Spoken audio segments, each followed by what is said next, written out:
The president continues to attack 4 minority women, members of Congress, freshman members of Congress.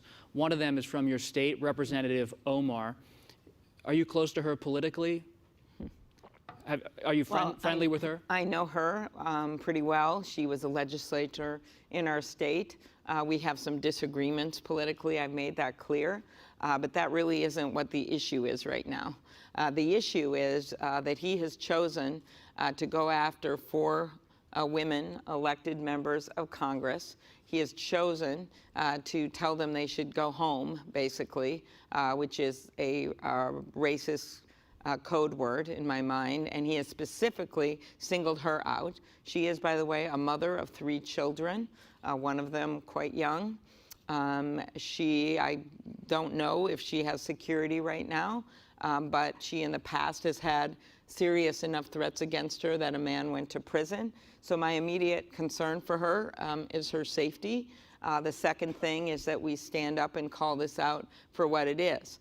When he stood basking in that chant, send her home, he didn't stop that chant. And 2 things that came to my mind. The first was when John McCain was in my state, in Minnesota, and someone said something racist about Barack Obama at a town hall meeting right before the election was coming up. McCain put a stop to it and said, no, that's not true. He's a good man. We may disagree. Why don't your Republican colleagues do that anymore?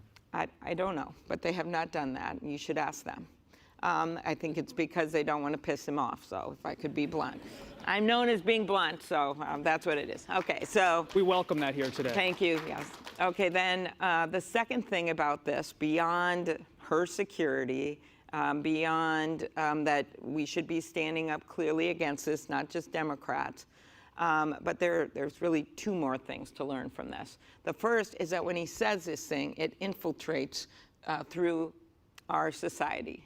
At a point where we are already so fractured, it's so dangerous, and it's one of the reasons that I'm running for president, because I think we should be moving to a higher plane in our politics, that America is bigger than this. Illustration of this was during the height of his rhetoric during the campaign in 2016. I heard the story of a Minnesota family of 4. The parents had been in our state through 9/11 and had not experienced discrimination. As you remember, President Bush stood up and said we shouldn't be taking this out on all people from this region or on Muslims. He very clearly said this, and people took it to heart. I remember I was the prosecutor at the time, and I went with the U.S. attorney and met with our Muslim community to make it clear that we were going to protect them from hate crimes. Now let's fast forward to 2016. Donald Trump's running for office. The rhetoric's all over there. And what happens to this family of 4? They go out to dinner, and they're at a normal restaurant. This guy walks by and looks down at him and says, "You 4 go home." Exact same words. "You 4 go home. You go home to where you came from." And this little girl looks up at her mom, and she says, "Mom, I don't want to eat dinner at home tonight. You said we could eat out tonight." You think of the words of that innocent child. She only knows one home. And that's my state. She only knows one home. That's the United States of America. So we have to remember that when he says these things, it's not just one person saying them. That's why that chant was so significant. He passes that on. He condones that kind of rhetoric.